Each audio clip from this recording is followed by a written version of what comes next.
Olá, meus caros, bem-vindos aqui de volta ao nosso canal. A gente hoje vai finalizar essa parte do nosso estudo a respeito da independência dos países da América Latina. Vamos estudar dois casos excepcionais, específicos, que são os casos de Cuba e do Haiti. Eles são excepcionais, são específicos, porque eles fogem às características gerais dos movimentos de independência da América Hispânica, segundo aquilo que a gente estudou nas aulas anteriores. No caso do Haiti, a gente tem que entender que, embora ele esteja na região caribenha da América Central e tenha feito parte, em algum momento, da América Hispânica, no momento em que o Haiti consegue a sua independência, a luta se dá contra a França, que naquele momento colonizava a pequena ilha. Vamos começar aqui localizando essas regiões que a gente está falando. Aqui a gente tem Cuba. Cuba é uma ilha muito próxima aqui à Flórida, nos Estados Unidos, que antes do seu processo de independência tinha relações econômicas muito intensas com fazendeiros, com comerciantes aqui da região sul dos Estados Unidos. E mesmo depois do seu processo de independência, ela intensifica essas relações comerciais com os Estados Unidos, uma relação que ela só vai se tornar mais conflituosa, tensa e difícil de ser estabelecida a partir de 1959, depois do processo da Revolução Cubana, quando a gente tem, então, a adoção do socialismo dentro da ilha de Cuba, pelos cubanos. E a República do Haiti, o Haiti, fica justamente aqui próximo a Cuba. Era um território que era chamado na época de Ilha de São Domingos, que pertencia então à França, pertenceu à Espanha durante muito tempo, mas a partir do século XVII, se eu não me engano, XVII, XVIII, passa a pertencer à França. O Haiti, então, foi uma região colonizada pela Espanha e pela França. O processo de independência do Haiti, ele é um processo singular, diferente, único na América Latina, primeiro porque ele é pioneiro, o Haiti foi a primeira república a se tornar independente em toda a América Latina. Ele se torna independente logo depois do movimento de independência dos Estados Unidos. A independência do Haiti, o primeiro movimento é de 1791, ou seja, ele é contemporâneo, ele ocorre ao mesmo tempo que estava ocorrendo na França a Revolução Francesa. E ele é pioneiro também, ele é único por ser um movimento liderado pelas classes mais oprimidas dentro dessa sociedade. Ele foi um movimento conduzido por africanos escravizados. Então ele vem acompanhado não só de uma emancipação política, como de um processo de revolução social também, de transformação social, quando africanos escravizados tomam o poder e expulsam de dentro daquela região os latifundiários, homens brancos europeus. Esse movimento ele começa no século, ele começa e termina ainda no século XVIII. A gente tem que entender que antes desse movimento, a sociedade do Haiti era uma sociedade composta, em sua ampla maioria, por negros, por africanos escravizados. 80% da população haitiana no século XVIII era originária da África, havia sido escravizada e vinda por meio, sido traficada para o Haiti, para a América, ou então era descendente de escravos. O que a gente tem que entender, então, é que 80% dessa sociedade era oprimida. E a gente tinha 20% dessa sociedade composta por homens brancos europeus que participavam do processo de administração e do processo e controlavam o processo produtivo, seja ele a questão das grandes propriedades, a produção ligada ao mundo agrícola, seja esse processo produtivo, as relações comerciais. Então, tem uma ampla parcela da população oprimida ali, que vive debaixo desse chicote e é a força produtiva. E eu tenho um pequeno grupo que oprime e que segura o chicote e que detém todos os ganhos e todas as rendas dentro dessa sociedade.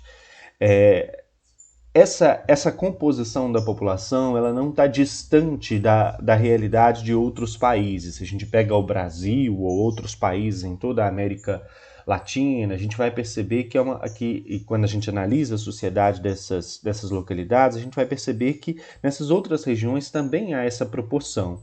A maior parcela da sociedade é a parcela oprimida. No Brasil, no caso, os escravos, descendentes de escravos, homens livres pobres que passaram em algum momento pelo cativeiro. E a menor parcela são aqueles que são os opressores. Portanto, o exemplo do Haiti, vocês vão perceber isso, o exemplo do Haiti, quando o Haiti consegue, quando há essa revolta, quando os africanos escravizados tomam o poder e expulsam ali de dentro esses homens brancos, livres e opressores, essa revolução que ocorre ali, ela vai servir de exemplo para o restante da América Latina, para que governos olhem para lá e vejam o que eles não queriam que acontecia. Então, a Revolução do Haiti ela vai ser responsável pelo que nós chamamos de medo haitiano, o temor que as elites de outras regiões tinham de que os seus escravos se rebelassem da mesma forma que os escravos haitianos se rebelaram e conduzissem um processo de independência que resultasse também em uma transformação social. Do ponto de vista do sistema de produção existente dentro do Haiti, a gente tinha um sistema de produção muito parecido com aquele que existia no Brasil também. A presença do latifúndio, das grandes propriedades, que utilizavam a mão de obra escrava e tinha uma produção que muitas das vezes era destinada, muitas vezes não, quase certamente era destinada ao mercado externo, era destinada a abastecer as necessidades europeias por matéria-prima e por especiarias. O primeiro movimento de independência do Haiti ele é liderado por um africano escravizado chamado François-Dominique Toussaint Louverture. O François-Dominique ele lidera um movimento que começa em 1791 e bebe muito nos ideais de liberdade que está nos ideais e nas ideias em torno do conceito de liberdade que estavam vigentes então na França. Se a gente parar para pensar, 1791, se a gente analisar a história europeia em 1791, a gente vai perceber que naquele momento a França dentro da Europa estava vivendo o auge da Revolução Francesa. E conforme a gente viu nas nossas aulas, a Revolução Francesa ela se baseia nos princípios do Iluminismo, principalmente na ideia de liberdade. Liberté, égalité e fraternité. Liberdade, igualdade e fraternidade.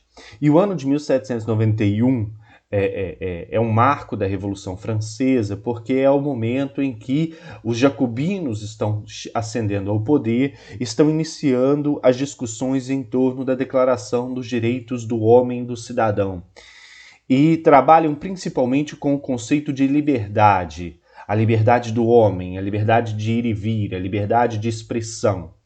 Essas ideias, de algum modo, elas acabam chegando dentro das colônias americanas, sejam elas espanholas, seja ela a colônia portuguesa, seja ela colônias francesas, que é o caso do Haiti. E acabam contaminando essa sociedade e abrindo os olhos dessa sociedade para lutar em torno desses ideais.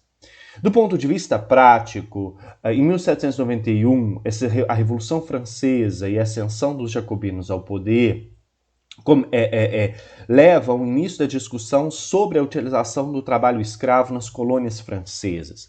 Então, dentro da própria França, começa a se questionar essa questão da utilização do trabalho escravo frente a um contexto em que se discutia muito a ideia de liberdade. E a Declaração dos Direitos do Homem e do Cidadão e o governo jacobino conduz os debates em torno da abolição da escravidão nas colônias francesas. Então, nesse sentido, todo esse debate que vinha acontecendo na França, em decorrência da ascensão jacobina, em decorrência da Declaração dos Direitos do Homem e do Cidadão, em decorrência desse conceito de liberdade que vinha do Iluminismo, acabou ajudando no fortalecimento do movimento que era iniciado em algumas fazendas dentro do Haiti. Entre eles, esse liderado pelo François-Dominique Toussaint Louverture. Os primeiros movimentos que começam a eclodir dentro do Haiti são movimentos localizados de alguns escravos que começam a se revoltar dentro das plantações e assumir o controle dessas fazendas, assumir o controle desses latifúndios.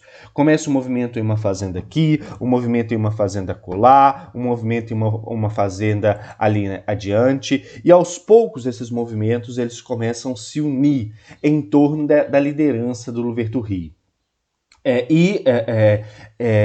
Depois que esses movimentos eles se unem, eles partem para um segundo momento. Um segundo momento que envolve a tomada não só de um engenho, a tomada não só de uma fazenda, de um latifúndio, mas a tomada de outros latifúndios, de outras fazendas ao redor. E quando eles tomavam essas fazendas, eles destruíam as plantações, saqueavam as grandes propriedades e saqueavam também os colonos. Muitos colonos foram executados, foram mortos durante esse processo. E aí vocês podem olhar para mim e falar, mas é incoerente, eles estão se rebelando, eles estão destruindo plantações, então isso vai acabar tendo uma consequência econômica para essa sociedade que vai surgir. E aí a gente tem que entender que aquele latifúndio, aquela fazenda, aquela plantação, ela tinha um simbolismo muito grande para esses insurreitos, para esses indivíduos que estavam naquele momento fazendo essas revoltas. Ela significava toda a opressão. As plantações de algodão, as plantações de tabaco, as plantações de cana-de-açúcar que tinham nessas regiões, eram plantações que tinham sido feitas debaixo do chicote. Então toda aquela produção, ela não tinha sentido para esses indivíduos. Ou se ela tinha sentido, ela estava relacionada ao chicote, ao cativeiro, ela estava relacionada a toda a opressão. E a ideia desse movimento era colocar fim a essa opressão e criar dentro do Haiti sociedades que se parecessem com aquelas sociedades que eles vivenciavam dentro da África antes de atravessar o Atlântico, antes de serem traficados para dentro da América. Então era construir aldeias em que eles pudessem produzir de modo coletivo para sua própria subsistência e produzir um excedente para ser trocado por outros com outros estados, outras regiões, por aquilo que não era produzido internamente. Então, há aqui uma lógica nesse processo de destruição dessas plantações, que era atingir aquilo que significava a sua opressão. Essas plantações elas não tinham sentido, ou se tinham sentido, eram justamente identificadas com essa questão da opressão. Essas revoltas, então, que surgem localizadas, elas acabam se espalhando por diversas regiões da ilha. E em diversas regiões da ilha de São Domingos, ou da ilha do Haiti, esses escravos foram dominando as fazendas e dominando o sistema produtivo e expulsando de dentro dessa região os colonos. Todo esse movimento ele dura praticamente 10 anos, de 1791 até 1802, quando há a ascensão do Napoleão na França. Quando Napoleão ascende ao poder na França, ele toma o poder, ele tenta restabelecer o controle sobre a ilha do Haiti. E manda, sobre a ilha de São Domingos, na época não chamava Haiti ainda, e manda para dentro dessa região exércitos, grupos militares, os exércitos napoleônicos, que vão tentar recolonizar, vão tentar restabelecer o controle sobre a ilha do Haiti. E nesse sentido, o Toussaint Louverture é preso e enviado à França. E na França ele é julgado e acaba morrendo na cadeia em 1803. Só que a prisão da liderança do Louverture ela não significou o fim do movimento. Ao contrário, depois que o Louverture ele é preso, a gente tem a intensificação desse movimento e uma intensificação das lutas contra esses exércitos napoleônicos. E aí, nesse sentido, que surge, que reacende esse movimento sob a liderança de um outro africano que havia sido escravizado, que é o Jean-Jacques Dessalines. O Dessalines, então, lidera esse segundo movimento, esse segundo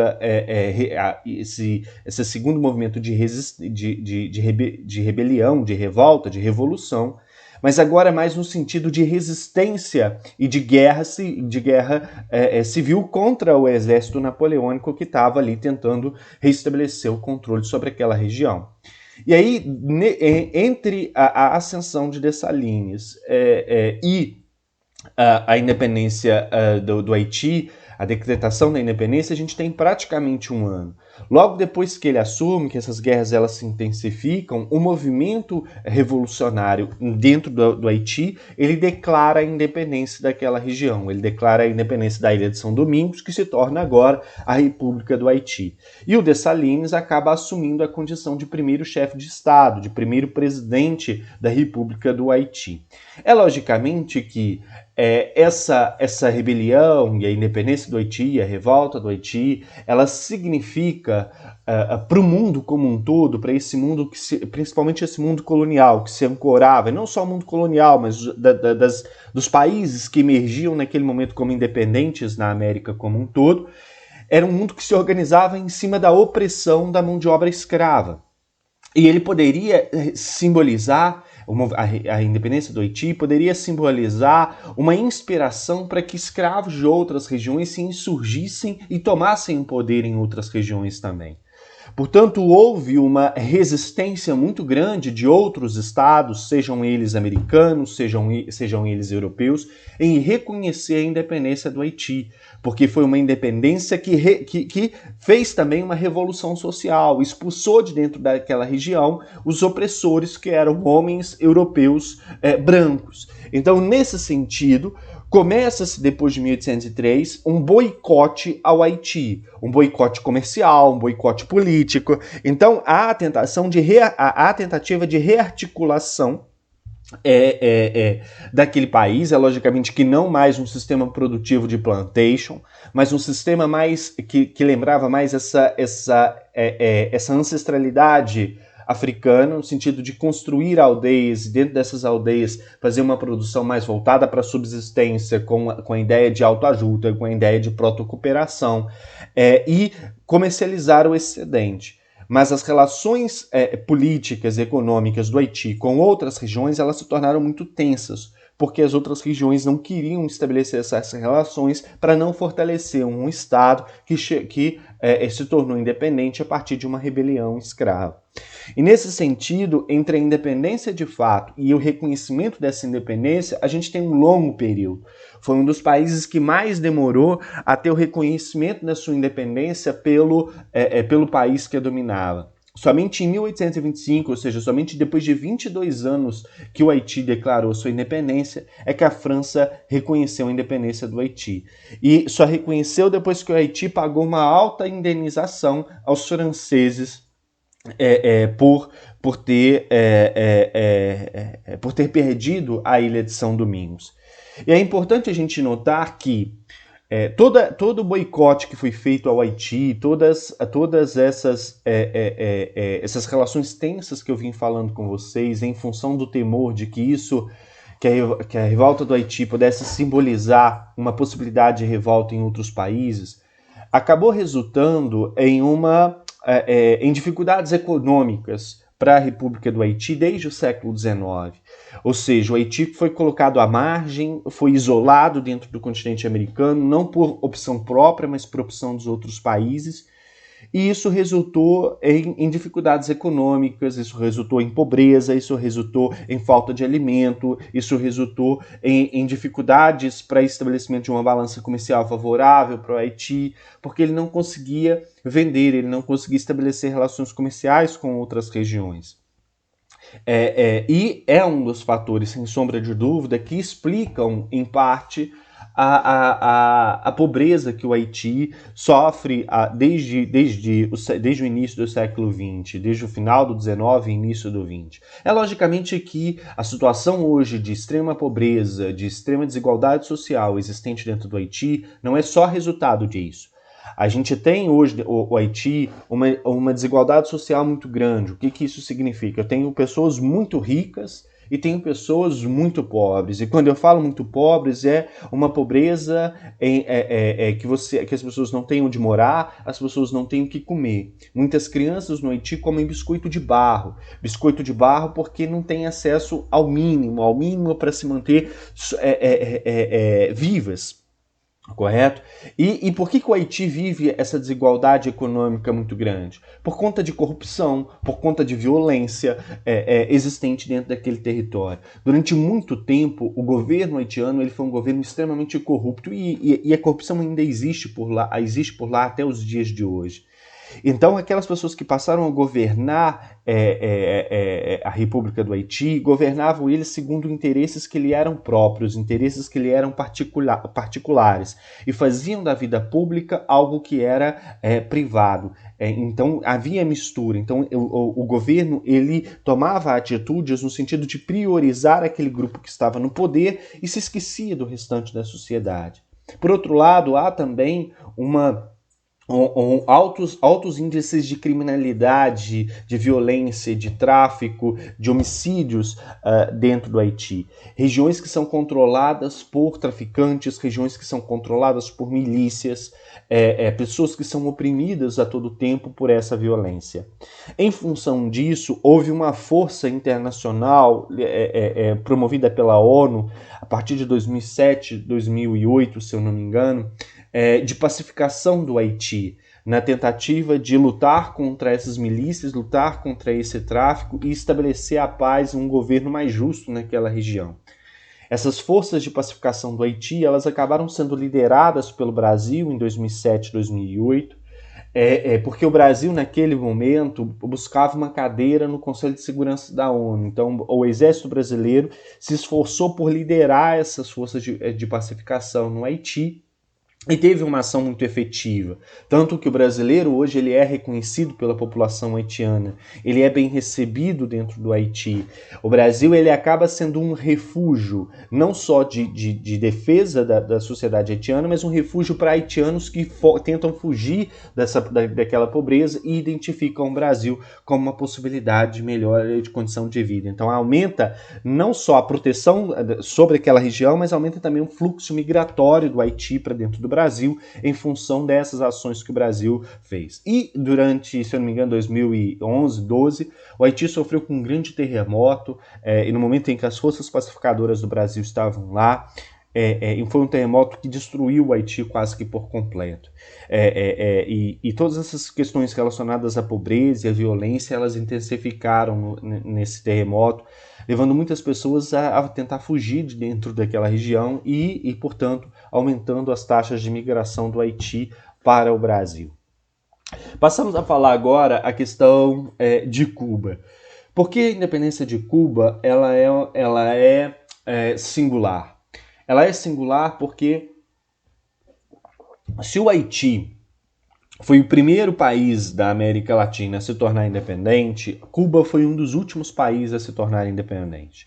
Enquanto praticamente todos os países da América Hispânica se tornam independentes entre a década de 1810 e a década de 1820, Cuba só se torna independente em 1898, ou seja, no final do século XIX. Então, Cuba permanece sob o domínio espanhol até o final do XIX. E só consegue a sua independência depois de uma interferência mais efetiva dos Estados Unidos.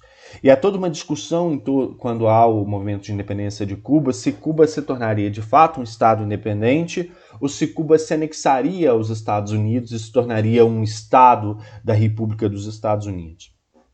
E por isso ela é singular, por isso que o movimento de independência cubano é singular. Antes da independência, a economia cubana ela se estabelecia principalmente a partir da produção de matéria-prima para o mercado europeu, principalmente a produção de tabaco e açúcar. Essa produção ela era feita nos moldes daquilo que a gente acabou falando aqui para o Haiti e nos moldes também daquilo que era a realidade no Brasil. Havia a presença das grandes propriedades, dos latifúndios, que eram dominadas pelos colonizadores, pelos colonos, que eram homens europeus, homens de origem europeia e brancos.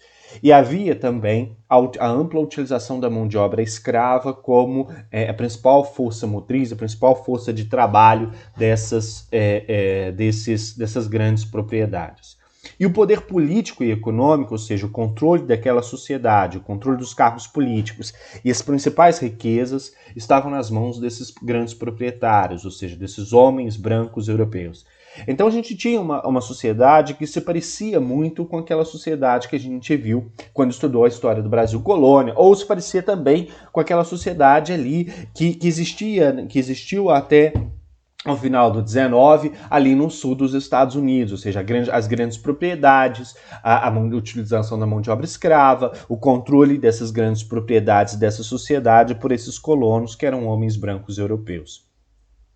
E logicamente que a gente tem que pensar que se uma questão que poderia emergir aqui, que poderia vir na nossa cabeça se todos os países da América Latina estavam lutando por independência e querendo a sua independência, será que Cuba não iria querer também? Muitos dos colonos cubanos, não só aqueles mais pobres, mas também esses homens ligados ao mercado externo, esses grandes proprietários, esses mercadores, eles também pensavam na possibilidade da independência cubana. Só que eles tinham medo de que, se começassem a falar de liberdade, de independência, isso poderia motivar as classes inferiores e principalmente os escravos a lutar também por outros conceitos de liberdade, ou seja, se eles começassem a lutar por independência, por ruptura com a Espanha, isso poderia motivar aqueles que eram os oprimidos a lutar por questões que envolviam a sua liberdade, que envolviam melhores condições de vida, que envolviam o fim da escravidão. Isso não era interessante. Então havia o temor de que um movimento de independência ele pudesse resultar em uma revolução social, o que esses colonos não queriam. Eles queriam a independência, mas queriam que essa independência viesse acompanhada de uma manutenção dessa estrutura de poder e dessa estrutura econômica, ou seja, viesse acompanhada da manutenção da grande propriedade, da grande fazenda e da manutenção da utilização da mão de obra escravista ou da subordinação daqueles que eram ex-escravos, daqueles que estavam nessa sociedade aí sendo oprimidos. Então, por conta disso é que a gente vai vendo essa independência cubana sendo adiada. E isso chegava com muita força dentro de Cuba, porque se a gente voltar aqui no mapinha e observar, Cuba está ali do lado do Haiti. Então, havia a experiência haitiana do final do século XVIII que essas elites cubanas não queriam que fosse experimentada dentro de Cuba. E é logicamente que as informações sobre a independência do Haiti e das revoltas escravas dentro do Haiti, elas chegavam na América como um todo e chegavam com mais força em Cuba, que estava ali do lado. Então, isso é o que nós chamamos de medo haitiano, de medo de acontecer dentro de Cuba o mesmo que tinha acontecido dentro do Haiti. Essas elites, essas elites estabelecidas em Cuba, e é muito importante essa informação para a gente entender a participação dos Estados Unidos no processo de independência cubana. Essas elites cubanas, elas mantinham relações econômicas não só com a Espanha, para onde mandavam, para onde exportavam seus produtos, de onde compravam especiarias, de onde compravam produtos manufaturados, mas essas elites locais, elas mantinham um comércio muito lucrativo também com os Estados Unidos. Cuba, conforme eu mostrei para vocês no início, ela está ali, perto da Flórida. Então, os cubanos compravam muito, mantinham muitas relações mercantis com proprietários dali da região da Flórida, do sul dos Estados Unidos, vendendo e comprando. Portanto, eles eram dependentes desse comércio. E em Cuba se desenvolveu um açúcar que era feito a partir da beterraba, a partir da produção de beterraba. Esse açúcar foi muito bem aceito na região dos Estados Unidos. E os cubanos exportavam muito desse açúcar para os Estados Unidos, esse açúcar feito de beterraba. E aí, nesse sentido, não era interessante um processo de independência que ferisse também essas relações comerciais com a Espanha e essas relações comerciais com os Estados Unidos.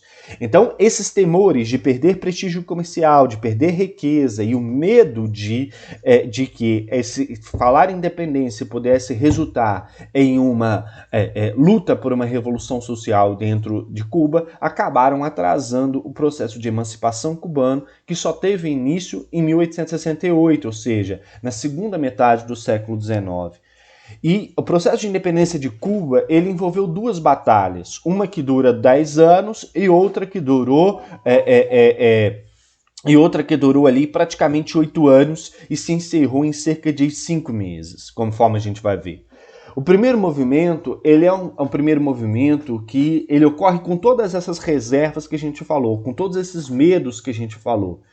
Há uma ampla, há uma tentativa de independência em batalhas que movimentaram, a princípio, essas elites que queriam a ruptura, que queriam a autonomia para dentro de Cuba. Mas há uma ampla resistência da Espanha em conceder essa independência. Portanto, a gente percebe guerra de fato, batalhas de fato travadas dentro de Cuba entre essa elite colonial e o exército espanhol. E aí, naquele momento, começa um debate muito grande entre essas elites. Um debate que perpassa todo o processo de independência cubana. Alguns vão defender que Cuba lutasse pela independência para se tornar, de fato, um país independente, para se tornar, de fato, um Estado autônomo. Outros indivíduos que participam desse movimento, desse primeiro movimento, vão defender a ideia de que Cuba deveria buscar a sua independência, mas se anexar aos Estados Unidos como um Estado, como uma das unidades da Federação Norte-Americana. Esse grupo de anexionistas, eles tinham contato, inclusive, com o Congresso norte-americano, eles tinham contato com deputados norte-americanos. A proposta de anexar Cuba ao território norte-americano, anexar Cuba como um dos estados da República dos Estados Unidos, alguns deputados levaram essa proposta, inclusive, ao Capitólio, inclusive ao parlamento ao parlamento estadunidense. Então era uma questão real, uma questão que era debatida, uma questão que era discutida. O fato é que esses 10 anos de guerra resultaram na opção por não dar continuidade ao conflito. Ela termina com uma vitória, em parte, da Espanha, termina com a vitória da Espanha, e a continuidade do processo de subordinação de Cuba à Espanha. Anos mais tarde, 12 anos depois, o processo, as lutas de independência, elas são retomadas. E são retomadas principalmente sob a liderança de um indivíduo que era um poeta, que era um político da época, chamado José Martí, que começa a disseminar as ideias relacionadas à autonomia de Cuba e a necessidade de buscar essa autonomia por meio da guerra e fazer de fato uma transformação social dentro de Cuba. Então eram ideias autonomistas, ideias muito mais amadurecidas, muito mais politicamente organizadas do que aquelas do primeiro movimento que começa em 1868. E esse movimento de 1890, ele, liderado por José Martí, ele começa pela base, ele começa pela população mais pobre. Então ele é o movimento que o José Martí começa a liderar ali entre negros libertos, entre trabalhadores rurais, entre profissionais liberais. Então ele começa como movimento social. E quando esse movimento começa pelas bases, ele começa a causar medo nas elites. Por quê? Porque as elites tinham temor, o famoso medo haitiano, de que esse movimento que começa pelas bases em 1890 pudesse resultar em uma independência que viesse acompanhada de uma revolução social, de uma transformação social. E aí, nesse sentido, e eu já disse isso aqui, é um movimento liderado pelo José Martí, que defendia a autonomia de Cuba em relação à Espanha e advertia a necessidade de constituir um governo autônomo sem interferência dos Estados Unidos. Essas propostas do José Martí e esse movimento popular liderado por ele, que dura até 1895, que começa em 1890 e vai se intensificando, ele acaba sendo mal visto pelas elites e acaba sendo combatido tanto pela Espanha quanto pelas elites locais que temiam que esse movimento ele pudesse resultar em uma independência que viesse acompanhada de uma revolução social, de uma transformação social. Então ele é sufocado e as próprias elites cubanas, os próprios colonos cubanos, tomam a frente desse movimento e começam e intensificam as discussões em torno da necessidade da independência de Cuba, da necessidade de constituição de um Estado autônomo dentro de Cuba. E começam e participam dessas guerras contra os espanhóis. Essas guerras, então, que agora lideradas pelas elites cubanas, elas duram de 1895 até 1898, quando os Estados Unidos entram no conflito. E por que os Estados Unidos passam a participar do conflito contra a Espanha e em favor da independência de Cuba? Porque nesse momento, na transição do século XIX para o século XX, os Estados Unidos já buscavam seu espaço em um outro movimento que emergia no mundo, que é o que nós chamamos de imperialismo, o neocolonialismo, que surge depois da Revolução Industrial, com o desejo de garantir mercado consumidor, área fornecedora de matéria-prima. E os Estados Unidos lançam durante o imperialismo uma filosofia que fica conhecida como a doutrina Monroe, ou a doutrina Monroe, que é a ideia de que a América ela deveria ser comandada por americanos, não, ou seja, ela deveria se ver livre de qualquer interferência de países europeus. É logicamente que há uma ideia de que os Estados Unidos comandassem esse grande bloco que era a América, portanto estendesse os seus tentáculos para toda a América Latina. Mas, em síntese, afirmava-se pela doutrina Monroe que os Estados Unidos, que a América não poderia ter uma interferência política e econômica de nenhum Estado europeu. Baseado nessa filosofia, baseado na tentativa de manutenção das relações comerciais com Cuba e da manutenção das suas interferências na ilha de Cuba, os Estados Unidos declaram guerra à Espanha em favor da independência de Cuba. Quando os Estados Unidos entram na guerra, era agosto de 1898. E por que os Estados Unidos entram na guerra? Qual que é a justificativa deles para declarar guerra à Espanha? Porque a ideia era manter as relações comerciais, manter o seu controle, manter o domínio sobre o continente americano, expulsar países europeus daqui, mas era preciso de uma justificativa para declarar guerra à Espanha.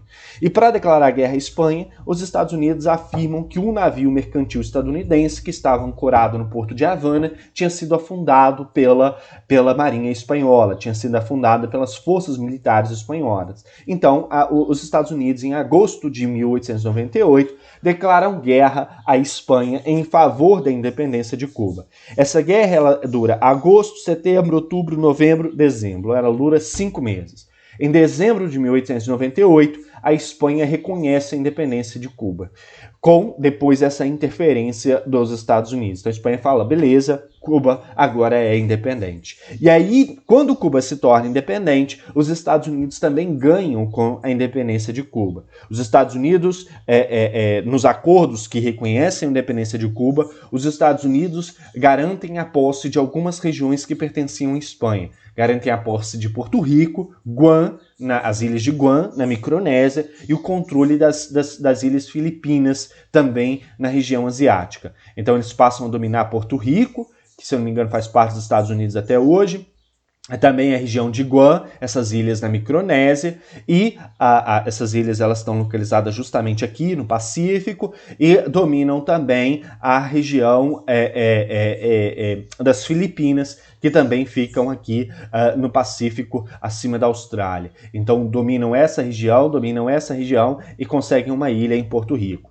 Para além disso, os Estados Unidos também garantem a possibilidade de intervir em Cuba para garantir a proteção de Cuba e a proteção de todo o continente americano. Então, repare que Cuba acaba se tornando um quintal norte-americano. E quando o Estado cubano ele é formado, e a Constituição cubana ela é pensada, os Estados Unidos se esforçam para garantir a aprovação do que nós chamamos de emenda Platt, uma emenda constitucional para Cuba que foi proposta por um deputado norte-americano, por um deputado estadunidense. A emenda Platt, ela concederia aos Estados Unidos o direito de manter uma base em Cuba, que é a base da Baía de Guantánamo, e também garantiria aos Estados Unidos o direito de intervir em Cuba para decidir questões internas de Cuba, sempre que os interesses norte-americanos estivessem ameaçados. Então é como se Cuba, embora tivesse tornado um país independente, pudesse sofrer qualquer momento com uma interferência do governo norte-americano, porque se o governo cubano não garantisse a efetividade dos interesses estadunidenses dentro daquela região. A emenda Platt, ela caiu em 1937, então ela durou aí 36 anos. Antes mesmo da Revolução Cubana, a emenda Platt deixou de existir. Só que a Baía de Guantánamo, a base da Baía de Guantánamo existe até hoje. Os Estados Unidos controlam ela até hoje. Em 1959, com a Revolução Cubana, com o advento ali liderado pelo Fidel Castro, pelo Che Guevara, quando Cuba se torna socialista, há uma ruptura drástica entre Estados Unidos e Cuba. Uma ruptura que vem até os dias de hoje. Quando o Obama estava no poder, se eu não me engano, 2013, 2014, ele tentou uma reaproximação com Cuba, porque quando Cuba se torna socialista em 1959, os Estados Unidos estabelecem um embargo comercial a Cuba, ou seja, proíbe relações comerciais com Cuba, não compra nada de Cuba e nem vende nada de Cuba. Só que em 2014, durante o governo do Obama, depois da morte de Fidel Castro, há uma tentativa de reaproximação dos Estados Unidos com Cuba, uma tentativa de romper com esse bloqueio comercial, algo que começou de forma muito tímida, mas que não teve grande sucesso, principalmente depois da ascensão de Trump ao governo norte-americano em 2016. Enfim, passamos aqui por esses dois processos de independência, que são dois processos peculiares que aconteceram dentro do continente da América Latina, um que é o primeiro, que é o Haiti, e o outro que é o último, que é Cuba. Essa parte da matéria a gente dou ela como concluída, qualquer coisa é só me procurar para a gente conversar e tirar dúvida, tá bom? Obrigado pela atenção e até o próximo vídeo aqui.